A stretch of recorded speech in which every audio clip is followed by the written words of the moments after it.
Hello friends, எல்லாருக்கும் வணக்கம். நான் உங்கள் டேவிட் அன்பு. இன்னைக்கு நாம் இந்த வீடியோவில் ஒரு முக்கியமான இதுவரைக்கும் நாம் எது கரெக்டு அப்படின்னு நினச்சி பேசிகிட்டு இருந்தோமோ அதில் என்ன ஒரு தப்பு இருக்குது, அதை இனி எப்படி யூஸ் பண்ணணும் அப்படிங்கிறத தெளிவாக கற்றுக்க போகிறோம். வீடியோவை ஸ்கிப் பண்ணாமல் பாருங்கள், அப்போ தான் புரியும். இல்லை அப்படின்னா இல்லை இதெல்லாம் கரெக்டாக தான் பேசிகிட்டு இருந்தோம் அப்படிங்கிற அந்த ஒரு மென்டாலிட்டியில் நம்ம போயிடுவோம். கடைசி வரைக்கும் அந்த தப்பை நம்ம சரி பண்ணிக்கவே முடியாது நண்பர்களே. ஸோ தயவுசெய்து ஸ்கிப் பண்ணாமல் பாருங்கள். அப்போ தான் உங்களுக்கு இது இஃபெக்டிவாக இருக்கும். லைஃப் லாங் ஒரு கிளாரிட்டி உங்களுக்கு கொடுக்கும். அண்ட் இதை ஃபஸ்ட் டைம் நம்ம சேனலுக்கு வந்திருக்கீங்க அப்படின்னா மறக்காம நம்ம சேனலை சப்ஸ்கிரைப் பண்ணிட்டு பெல் பண்ணி கிளிக் பண்ணி வச்சுக்கோங்க. அப்போ தான் நான் போடுற வீடியோஸ் உங்களை தொடர்ந்து சேரும். நம்ம டிலே இல்லாமல் வீடியோக்குள்ளே போயிடலாம். ஃப்ரெண்ட்ஸ், ஒரு முக்கியமான விஷயம், அடுத்த மாதத்துக்கான பேசிக் டு இன்டர்மீடியட் கோர்ஸ் அப்புறம் ஸ்பீக்கிங் மட்டும் இருக்கக்கூடிய கோர்ஸோட அட்மிஷன் ஸ்டார்ட் ஆகிருச்சு. இதில் நீங்கள் ஜாயின் பண்ணணும்னு நினைக்கிறவங்க இப்போ டிஸ்பிளேயில் ஸ்ட்ரீம் ஆகிட்டு இருக்க நம்பருக்கு நீங்கள் வாட்ஸ்அப் பண்ணுங்கள். கோர்ஸோட டீட்டெயில்ஸ் நாங்கள் உங்களுக்கு சென்ட் பண்ணுறோம். ஃப்ரெண்ட்ஸ், இந்த இன்ட்ரடக்ஷனை மட்டும் கொஞ்சம் நல்லா கருத்தாக கவனிச்சிங்கன்னா பின்னாடி வரக்கூடிய எக்ஸாம்பிள்ஸ் எல்லாம் நான் சொல்லிக் கொடுக்காமே நீங்கள் பண்ணிடுவீங்க. சரிங்களா? கவனிங்க. இந்த ஹேவ் ஹேஸ் அப்படிங்கிற வார்த்தையை நாம் எந்த நவுன்ஸு கூட யூஸ் பண்ணணும் அப்படிங்கிறத பார்த்துட்டு உள்ளுக்குள்ளே வந்துடலாம். ஐ, வி, யூ, தே. ஐனா நான், யூனா நீ இல்லாட்டி நீங்கள், ஒருவராக இருந்தால் நீ, நிறைய பேர் இருந்தால் நீங்கள். வி அப்படின்னா நாம், நாங்கள். தே அப்படின்னா அவர்கள், மனிதர்களை தவிர வேறு பொருட்கள் இருந்தால் இல்லாட்டி விலங்குகள் இருந்தால் அதை அவைகள் அப்படின்னு நம்ம சொல்லுவோம். அப்போ அது ப்ளூரல். இந்த வார்த்தைகளுக்கு எல்லாம் அடுத்து, இந்த மாதிரியான பெயர் சொற்களுக்கு அடுத்து நீங்கள் ஹேவ் அப்படிங்கிற வார்த்தையை போடணும். இது ரூல். மாற்றி போட்டால் தப்பு தான் வரும். சரிங்களா? அடுத்து ஹீ, ஷீ, இட்டு. அவன், அவர், அவள் இல்லாட்டி அவர். இட்டுனா அது, இது நம்ம சொல்லுவோம். நேமு நம்மளோட பேர். எந்த பெயர்களாக இருந்தாலும் சரி அதெல்லாமே இந்த பர்டிகுலர் கேட்டகரிக்குள்ளே வந்துடும். அந்த வார்த்தைகளுக்கு அடுத்து நம்ம ஹேஸ் அப்படிங்கிற வார்த்தையை போடணும். புரியுதுங்களா? இப்போது இந்த ரெண்டு வார்த்தைகளுக்கு அடுத்தும் பீன் அப்படிங்கிற வார்த்தையை போட்டு அதற்கடுத்து வேர்ப் ஐஎன்ஜி ஃபார்மில் போட்டோம் அப்படின்னா இந்த ஸ்ட்ரக்சர் நமக்கு கிடைக்கும். எப்படி? ஷீனிங்கிற வார்த்தை தான் நம்ம இங்கே போட்டிருக்கோம். ஷீ என்ன வரணும்? ஹேஸ் வரணுங்களா? அப்போ ஹேஸ் வந்துருச்சு. She has. அதற்கடுத்து என்ன இருக்குது? பீன். வேர்பு கால் இருக்குது. ஐஎன்ஜி போட்டாச்சு. Calling. She has been calling. நல்லா கவனிக்கணும். She has been calling. அப்போ நீங்கள் ஒன்று அண்டர்ஸ்டாண்ட் பண்ணிக்கணும் நண்பர்களே. ஃபஸ்ட்டு இது என்ன டென்ஸு? என்ன டென்ஸு? Continuous tense. அதாவது அது ப்ரெசண்ட்டாக, பாஸ்ட் அதெல்லாம் விட்டுருங்க. அது என்ன ஃபார்மில் இருக்குது அப்படின்னா ப்ராக்ரெசிவ், கண்டினியூவஸ். ஏன்னா ஐஎன்ஜி ஃபார்ம் வச்சு ஈஸியாக கண்டுபிடிச்சிடலாம். அப்போ தொடர்ந்து நடைபெற்று கொண்டிருக்கிற ஒரு செயல். சரிங்களா? இப்போ has been plus ING form அப்படின்னா ப்ரெசண்ட் பர்ஃபெக்ட் கண்டினியூவஸ். அப்படின்னா அந்த பர்டிகுலர் ஆக்ஷன் எப்போ ஆரம்பிச்சிருக்கும்? எப்படி? அந்த பர்டிகுலர் ஆக்ஷன் எப்போ ஆரம்பிச்சிருக்கும், ஆனால் ப்ரெசண்ட்டில் கிடையாது. சத்தியமாக சொல்கிறேன், ப்ரெசண்ட்டில் மட்டும் கிடையாதுங்க. பாஸ்ட்டில் இல்லாட்டி கொஞ்சம் 1 மணி நேரம் 2 மணி நேரத்துக்கு முன்னாடி கூட ஆரம்பிச்சிருக்கும், ஆனால் தொடர்ந்து நடந்துக்கிட்டே இருக்கும். முடிஞ்சிருக்காது, ஃப்யூச்சரை நோக்கி போய்கொண்டிருக்கும். அப்போது இதோட டியூரேஷனே பார்த்தீங்கன்னா ரொம்ப அதிகம். எப்போ ஒரு கண்டினியூஸாக நடக்கிற அந்த பர்டிகுலர் ஆக்ஷனோ டியூரேஷன் அதிகமாக வச்சு நம்ம சொல்கிறோமோ அப்போல்லாமே நீங்கள் இந்த ஸ்ட்ரக்சர் தான் யூஸ் பண்ணணும். சரி, இதற்கு தமிழில் என்ன அர்த்தம் எழுதிடலாம் வாங்க. She has been calling.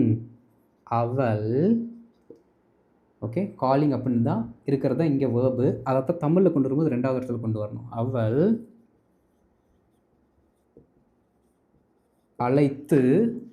கால்னா அழைத்து. ஐஎன்ஜி இருக்குங்களா? ஐஎன்ஜிக்கு தமிழில் கொண்டுன்னு அர்த்தம். ஓகே, பீன் அப்படிங்கிறது அந்த பர்டிகுலர் ப்ராக்ரஸை காட்டுறதுக்காக நம்ம யூஸ் பண்ணிக்கிறோம். ஓகே, பாருங்கள். அவள் அழைத்து கொண்டு இருக்கிறாள். ஓகே, இந்த பர்ஃபெக்ட் டென்ஸில் நாம் அந்த பர்ஃபெக்ட்டுக்குன்னு ஒரு கண்டினியூஸ் இருக்கும் பார்த்தீங்களா, அதை காட்டுவதற்காக பீன் அப்படிங்கிற அந்த லாங் டியூரேஷனை காட்டுறதுக்காக என்ன பண்ணுறோம்? யூஸ் பண்ணுறோம். நல்லா கவனிங்க. அவள் அழைத்து கொண்டு இருக்கிறாள். அவள் அழைத்து கொண்டு இருக்கிறாள். She has been calling. ரொம்ப நேரமாக கூப்பிட்டுருக்காடா அப்படின்னு நீங்கள் சொல்கிறத இப்படி சொல்லிட்டு போயிடலாம். She has been calling you. She has been calling you அப்படின்னு நீங்கள் சொல்கிறீங்கனாலே ரொம்ப நேரமாக அவங்க அந்த வேலையை செஞ்சிட்ருக்காங்க தான் அர்த்தம். அவனை கூப்பிட்டே இருக்கா. இந்த மாதிரி தமிழாகத்தை நீங்கள் வச்சுக்கலாம் புரியறதுக்காக. அடுத்து பாருங்கள். She has been called. ஒரே ஒரு மாற்றம் தான். இங்கே கால்க்கு அடுத்து ஐஎன்ஜி இருக்குது, இங்கே கால்க்கு அடுத்து ஈடின்னு இருக்குது. ஒரே ஒரு அந்த சஃபிக்ஸ் மட்டும் தானே மாறி இருக்குது. அதனால் மீனிங் மாறி இருக்காது அப்படின்னு நினச்சிட்டு நம்ம என்ன பண்ணுவோம் அப்படின்னா அவங்க உன்னை கூப்பிட்டே இருக்காங்க அப்படின்னு சொல்கிறதுக்கு she has been called you, come come come, she has been called you அப்படின்னு பொத்தாம் பொதுவாக போகிற போக்கில் அப்படியே அடிச்சுட்டு போகிறது. ரெண்டு ஒரே மாதிரி தான், நான் கடைசி ஒரு 2 லெட்டர் மட்டும்தான் மாறுது, யார் கண்டுக்கு போகிறா, பேசி விட்டு ஆனந்த பார்த்துக்கலாம் அப்படின்னு நம்ம பேசிடுவோம்.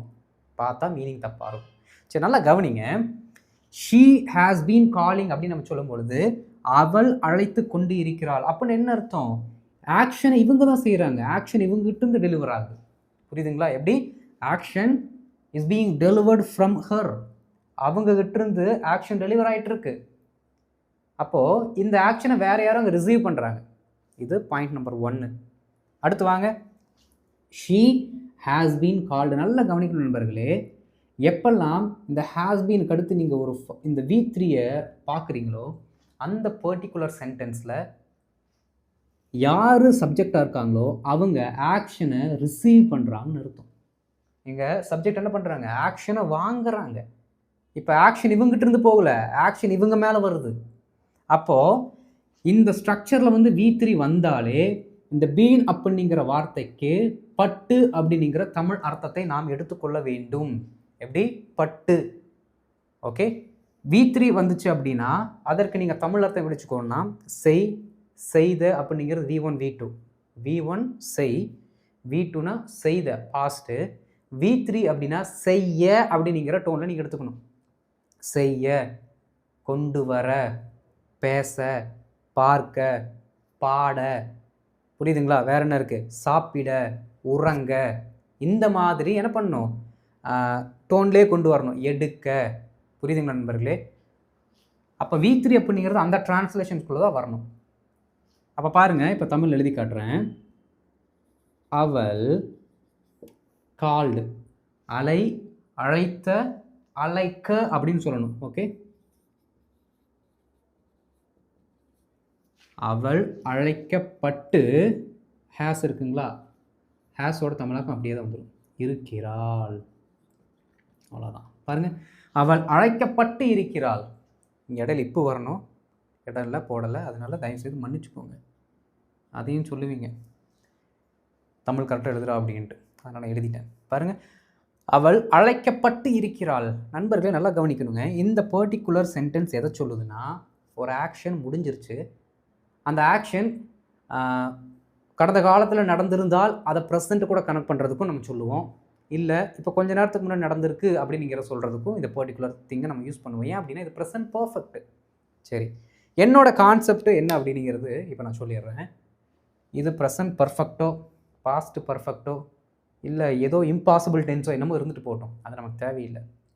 இப்போது நான் தமிழில் வந்து அவள் அழைக்கப்பட்டு இருக்கிறாள், உங்களை அழைத்திருக்கிறார்கள் அப்படின்னு சொல்கிறதுக்கு பதிலாக நீங்கள் அழைக்கப்பட்டு இருக்கிறீர்கள், உங்களுக்கு உங்களுடைய சம்பளம் போடப்பட்டு இருக்கிறது இப்படின்னு நான் தமிழில் சொன்னால் உங்களுக்கு புரியுமா புரியாதா? இதுக்கு மட்டும் எனக்கு ஆன்சர் சொல்லுங்கள். ஒரு சென்டென்ஸ் சொல்கிறேன், உங்களுக்கு பணம் போடப்பட்டு இருக்கிறது, உங்களுக்கு ஒரு கடிதம் அனுப்பப்பட்டு இருக்கிறது, அதை எடுத்து என்ன பண்ணுங்கள் பாருங்கள் அப்படின்னு ஒரு தமிழில் ஒரு சென்டென்ஸ் சொல்கிறேன். உங்களுக்கு கடிதம் அனுப்பப்பட்டு இருக்கிறது தமிழில் சொன்னால் புரியுமா புரியாதா?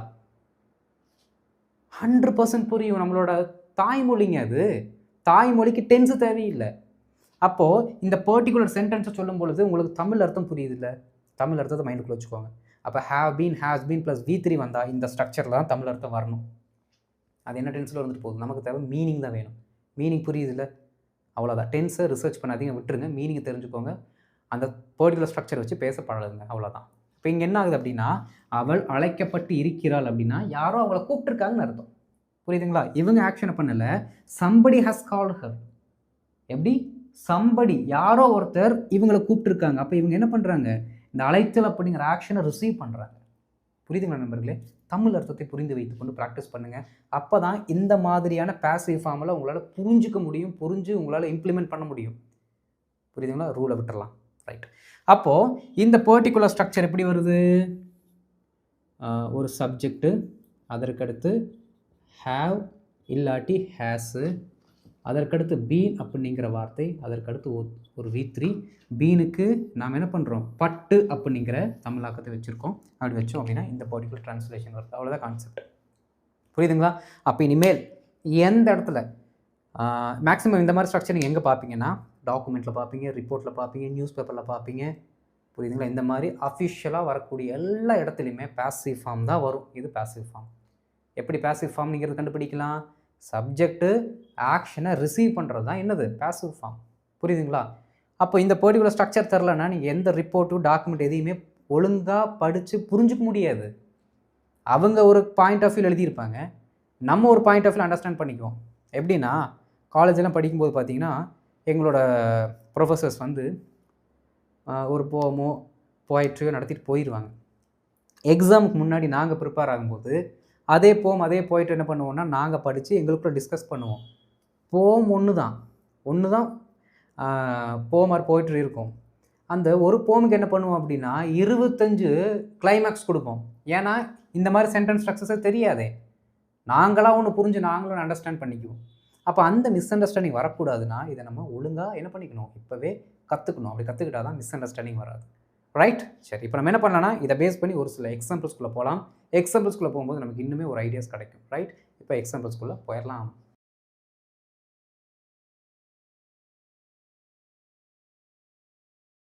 இப்போ ஃபஸ்ட்டு ஒரு சில எக்ஸாம்பிள்ஸ் பார்க்கலாம். இப்போ இங்கிலீஷ்லேருந்து தமிழ், அடுத்த ஸ்லைடில் தமிழ்லேருந்து என்ன பண்ண போகிறோம், இங்கிலீஷில் வந்து கற்றுக்க போகிறோம். சரிங்களா? ஏன்னா இதை பொறுத்த வரைக்கும் 2 சைட்லேயுமே எப்படி ட்ரான்ஸ்லேட் ஆகுது அப்படிங்கிறத நம்ம பார்த்தா தான் புரியும். ரைட்? சரி பாருங்கள். Your request has been approved. Your request has been approved. நல்லா கவனிக்கணும். யோர் ரிக்வெஸ்ட் சப்ஜெக்ட் வந்துருச்சு, ஹேஸு பீனு அப்ரூவ்டு. ஸ்ட்ரக்சர் கரெக்டாக இருக்குது, ஏன்னா பீனுக்கு அடுத்து V3 இருக்கணும். பாருங்கள், யோர் ரிக்வெஸ்ட் அப்படின்னா உங்கள் கோரிக்கை. ஓகே, உங்கள் மனு ஏதோ ஒன்று சொல்கிறோம். ஓகே, உங்கள் விண்ணப்பம் எது வேணாலும் சொல்லுங்கள், தப்பு இல்லை. உங்கள் கோரிக்கை பாருங்கள், அப்ரூவ்னா ஏற்றுக்கொள்ள. ஓகே, கோரிக்கை இதுதான் பார்த்தீங்கன்னா வேர்பு. ஏற்றுக்கொள்ள பீன் பட்டு ஹேஸ் இருக்கிறது, இல்லாட்டி உள்ளது, எது சொன்னாலும் கரெக்டு தான். ஓகே, அந்த வேலை நடந்திருக்குங்க அப்படின்னு சொல்கிறாங்க. நல்லா கவனிக்கணும். உங்கள் கோரிக்கை ஏற்றுக்கொள்ளப்பட்டு இருக்கிறது. They have approved your request. இப்படி நம்ம சொன்னோன்னா அவங்க உங்களோட கோரிக்கையை ஏற்றுக்கொண்டார்கள், இல்லாட்டி ஏற்றுக்கொண்டிருக்கிறார்கள் அப்படின்னு தான் வரும். They have approved your request. ஆனால் தே ஹாவ் அப்ரூவ்ட் யோர் ரிக்வெஸ்ட்னு சொல்லும் பொழுது அங்கே சப்ஜெக்ட்டு யார் அப்படிங்கிறது தான் முக்கியத்துவம் கொடுக்குறோம். ஆனால் இந்த மாதிரி சென்டென்ஸில் விஷயம் என்ன, செஞ்ச நபருக்கு முக்கியத்துவம் கிடையாது, நடந்த விஷயத்துக்கு தான் முக்கியம். பாருங்கள், your request has been approved. உங்களுடைய கோரிக்கை ஏற்றுக்கொள்ளப்பட்டு இருக்கிறது. தமிழில் சொல்லும்போது அர்த்தம் உங்களுக்கு புரியுது இல்லை, அவ்வளோதான், அதோட மைண்டுக்குள்ள வச்சுக்கோங்க போதும்.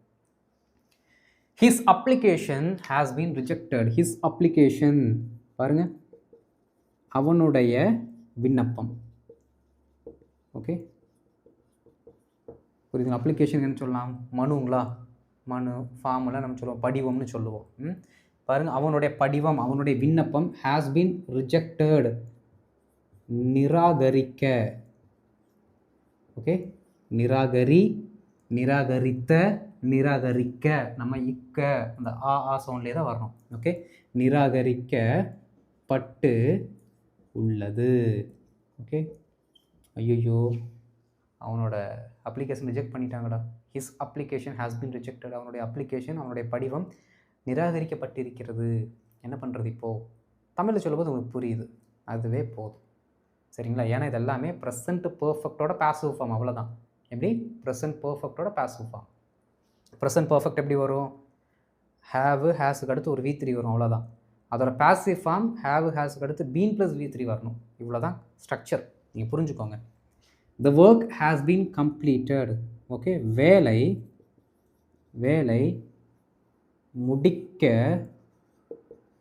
முடிக்கப்பட்டு இருக்கிறது. நல்லா கவனிங்க.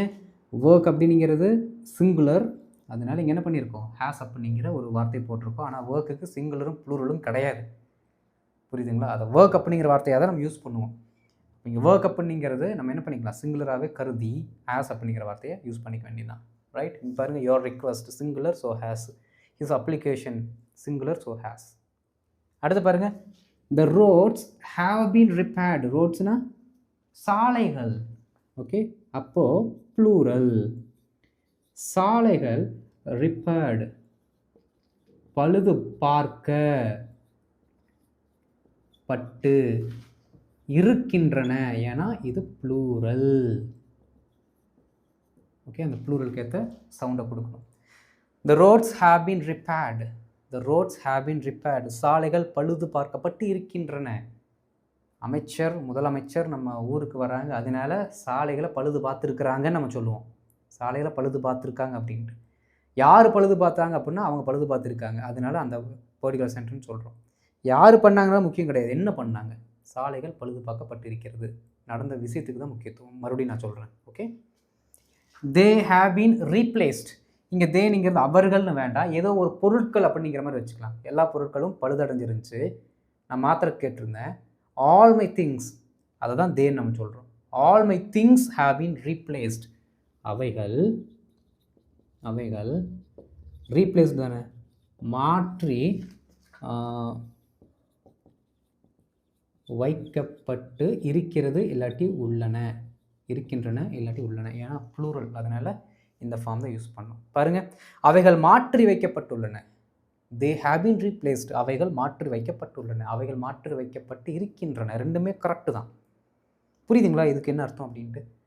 அப்போது அந்த கொண்டு அப்படிங்கிற மீனிங்கில் இங்கே வரவே கூடாது. அதற்கும் பாசிவ்க்கும் சம்மந்தமே கிடையாது, இங்கே வரவே கூடாது. பீன் அப்படிங்கிற வார்த்தை வந்திருந்தாலும் இந்த கொண்டுங்கிற வார்த்தை இங்கே வரக்கூடாது. இதை ஃபஸ்ட்டு மைண்டுக்குள்ளே போட்டுப்பாங்க. புரியுதுங்களா? இப்போ என்ன பண்ணலாம் அப்படின்னா, இன்னும் ஒரு சில எக்ஸாம்பிள்ஸ் டக்குன்னு என்ன பண்ணிடலாம் பார்த்துடலாம்.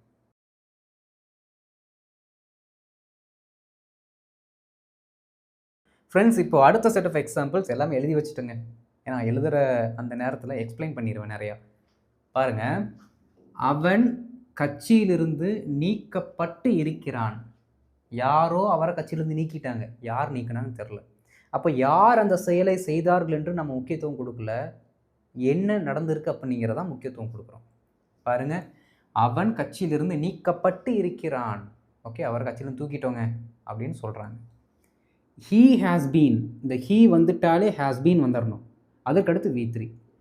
Has been removed, has been expelled, has been dismissed, எது வேணாலும் சொல்லுங்கள், கரெக்டு தான். Okay, he has been expelled from the party. சொல்லுங்கள், he has been expelled. expelledனா விலக்குதல், நீக்குதல்னு அர்த்தம். he has been expelled from the party. he has been expelled from the party. திரும்பி சொல்லுங்கள். நான் எப்படி இப்போ ரிப்பீட் பண்ணணும் அதே மாதிரி ரிப்பீட் பண்ணிகிட்டே இருந்தீங்கன்னா ரொம்ப சிம்பிள் என்ன ஆகும், வாயில் வந்துடும். ரொம்ப சிம்பிள். உனக்கு அபராதம் விதிக்கப்பட்டு இருக்கின்றது. உனக்கு மெசேஜ் வந்துருக்குடா, உனக்கு அபராதம் விதிக்கப்பட்டு இருக்கிறது, உனக்கு அபராதம் போட்டிருக்கிறாங்க. இன்னொரு ஆங்கிள் எப்படி சொல்கிறோம், உனக்கு அபராதம் விதிக்கப்பட்டு இருக்கிறது. You have been fined, you have been fined. மறுபடியும் சொல்லுங்கள், you have been fined, fined, you have been fined. இந்த ஃபைன்டு அப்படிங்கிறது ஃபைன் போடுற அந்த நடவடிக்கையை நம்ம வேர்பாக மாற்றிருக்கோம், அவ்வளோதான். புத்தகம் மேசை மீது வைக்கப்பட்டுள்ளது. புத்தகம் மேசை மீது வைக்கப்பட்டுள்ளது. The book has been kept on the table. The book has been kept. Has been kept. புரியுதுங்களா? எப்படி has been keptனு சொல்லணும். அப்படியே சொல்லும் போதே ஒரு கோர்வையாக சொல்லி பழகணும். The book has been kept on the table. புத்தகம், the book, மேசை மீது, இதெல்லாம் விட்டுறணும், கடைசி வார்த்தைக்கு போயிடணும். தமிழை பொறுத்த வரைக்கும் ஃபஸ்ட்டு என்ன பெயர் இருக்கோ அது நவுன் அப்படியே கீழே வந்துடும். இங்கிலீஷுக்கு செகண்ட் வார்த்தை நம்ம எப்படி கண்டுபிடிக்கணும், தமிழ் சென்டென்ஸோட கடைசி வார்த்தைக்கு ஓடிடணும். வைக்கப்பட்டுள்ளது ஹேஸ் பீன் கெப்ட், செலுத்தப்பட்டு ஹேஸ் பீன் பெய்டு, இப்படி தான். புரியுதுங்களா? அப்படியே இந்த வார்த்தையை பார்த்தாலே டக்குன்னு ஞாபகத்துக்கு வந்துடணும். செலுத்தப்பட்டு ஹேஸ் பீன் பெய்டு. ஓகே, பின்னாடி இருக்கிறதுன்னு இருக்குது. செலுத்தப்பட்டு இருந்தது அப்படின்னு பாஸ்டில் இருந்துச்சுன்னா ஹேஸுக்கு பதிலாக ஹேடு போடுங்க, வேலை முடிஞ்சிச்சு. அதுக்குள்ளே தனியாக கிளாஸ் எடுத்துகிட்டு இருக்க அவசியமே கிடையாது. அதெல்லாம் ரொம்ப சிம்பிள். புரியுதுங்களா? எப்படி பணம் ஏற்கனவே செலுத்தப்பட்டு இருக்கிறது. மணி ஹேஸ் பீன் பெய்டு ஆல்ரெடி, இல்லாட்டி மணி ஹேஸ் ஆல்ரெடி பீன் பெய்டு, எப்படி சொன்னாலும் கரெக்டு தான். த மணின்னு போடக்கூடாது, ஏன்னா மணியை வந்து நம்ம அன்கவுண்டபிள் நவுனில் வச்சுருக்கோம். புரியுதுங்களா? அது கவுண்ட் பண்ண முடியும், ஆனால் அன்கவுண்டபிள்குள்ளே தான் அதோட ஸ்ட்ரக்சர் இருக்குது. பாருங்க, அப்போது money has already been paid, money has already been paid. ரொம்ப சிம்பிள். உங்களுக்காக பல உணவுகள் ஏற்பாடு செய்யப்பட்டு உள்ளன. உங்களுக்காக பல உணவுகள் ஏற்பாடு செய்யப்பட்டு உள்ளன. தயவு செய்து போய் சாப்பிடுங்க. புரியுதுங்களா? Many dishes many dishes have been prepared for you. ஏன்னா மெனி டிஷ்ஷஸ்ங்கிறது ப்ளூரல், அதனால have. Many dishes have been prepared for you. Go and please have. Go and please have. மறுபடியும் சொல்லுங்க. Many dishes have been prepared for you. Many dishes have been prepared for you. சொல்லி கொடுக்குற நான் கூட பார்த்தீங்கன்னா எத்தனை time repeat பண்ணுறேன். அப்போ கற்றுக்க வேண்டிய நீங்கள் ரொம்ப டைம் ரிப்பீட் பண்ணணும். இந்த சென்டென்ஸ் எல்லாம் ஃபிங்கர் டிப்பில் இப்படி இந்த ஹேஸ்பீன் ப்ளஸ் V3 தாண்டா அர்த்தம், ஹேபீன் ப்ளஸ் V3 தாண்டா அர்த்தம் அப்படிங்கிற அந்த கான்செப்ட் என்ன பண்ணிடணும், மைண்டுக்குள்ளே போய் உட்காந்துக்கணும். கடைசியாக ஒரே ஒரு சென்டென்ஸ். வீடு துடைக்கப்பட்டு இருக்கிறது. வீடு துடைக்கப்பட்டு இருக்கிறது. The house has been mopped. The house has been mopped. எப்படி? வைப்டுன்னு சொல்லக்கூடாது, வைக்கிறதுக்கு வேறு அர்த்தம் இருக்குது. ஓகே, அது வந்து நம்ம இங்கே சொல்ல முடியாது, மேட்ச் ஆகாது, லாஜிக் இருக்காது. ஓகே, பாருங்கள். The house has been mopped. The house has been என்ன சொல்லணும்? MOPPED. MOBன்னு போட்டக்கூடாது, வேறு meaning. The house has been mopped. Simple. புரியுதுங்களா நண்பர்களே? இவ்வளோதாங்க. அப்போ இந்த பர்டிகுலர் ஸ்ட்ரக்சரை நீங்கள் எங்கே பார்த்தாலும் கன்ஃபியூஷனே ஆகாமல் இந்த அர்த்தம் இதுதான், இதெல்லாம் எனக்கு தெரியும்டா அப்படிங்கிற கான்ஃபிடென்ஸ் வேணும். நண்பர்களை நல்லா கவனிங்க. நாம் இங்கிலீஷ் இங்கே கற்றுக்கிறது மற்றவங்க முன்னாடி சீன் போடுற கிடையாது. நமக்குன்னு ஒரு செல்ஃப் ரெஸ்பெக்டை ஏற்படுத்தி கொள்ள, நமக்குன்னு ஒரு கான்ஃபிடென்ஸ், நமக்குன்னு ஒரு டிக்னிட்டி, இதற்காக தான் நம்ம ஆங்கிலத்தை லேர்ன் பண்ணிக்கணும். புரியுதுங்களா?